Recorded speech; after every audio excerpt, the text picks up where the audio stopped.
Every night, you close your eyes, paralyze your body, and hallucinate. You build entire worlds that do not exist. You speak to people who aren't there, sometimes people who are long dead. We call it dreaming, and we treat it like it's just a biological default setting. But it isn't. Dreaming, the deep, vivid, narrative kind of dreaming, is a luxury. It is an evolutionary glitch, something that shouldn't have been allowed to happen. Because to dream like a human, you have to do something incredibly stupid. You have to let your guard down completely. And in the wild, turning off your threat detection system for 2 hours a night is essentially a death sentence. To understand why your dreams are so complex, we have to look at our closest relatives. Chimpanzees, gorillas, orangutans, they don't sleep like we do, because they can't. When night falls in the jungle, the ground becomes a hunting zone. Jaguars, leopards, snakes. So apes do the only logical thing. They build nests in the trees. It keeps them away from the teeth. But it comes with a massive biological cost. When you sleep in a tree, balancing on a branch 40 feet in the air, you cannot enter deep sleep. If your muscles completely paralyze, which is what happens during REM sleep, you fall. So apes sleep in fragments, lightly, constantly waking up to check their balance, to listen for rustling leaves. They survive, yes, but their brains never get to fully disconnect from reality. And for millions of years, our ancient ancestors lived and slept exactly the same way. Until someone, somewhere, made a discovery that altered the architecture of the human brain forever. We learned to control fire. Now, we think of fire as a way to cook meat, a way to stay warm in the Ice Age. But anthropologically, fire was the ultimate shield. A predator looks at fire and sees destruction. It triggers pure instinctual terror.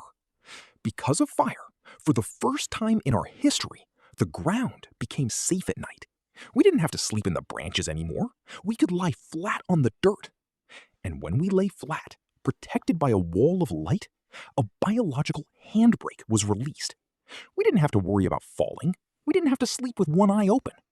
The brain realized it was safe to completely detach from the physical world. It began to enter prolonged states of REM sleep, rapid eye movement. In REM sleep, your brain intentionally paralyzes your skeletal muscles so you don't act out your dreams. It shuts off the prefrontal cortex, the logical fact-checking part of your brain, and it activates the emotional centers, the memory banks, the visual cortex. Without the fire, prolonged REM sleep was evolutionary suicide. With the fire, it became humanity's superpower. Because here is what neuroscientists believe REM sleep actually does for us.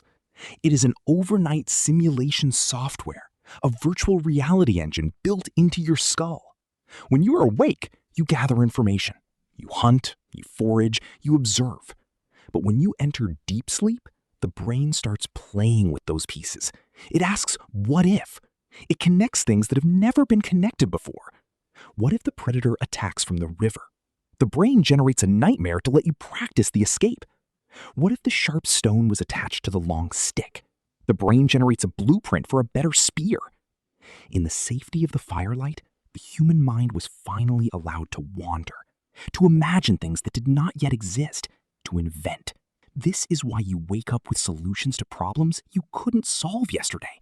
But it goes deeper than just survival tactics or tool making. Dreams gave us the architecture of storytelling. When early humans woke up from vivid REM sleep, they had experienced entirely different realities. They saw ancestors who had passed away.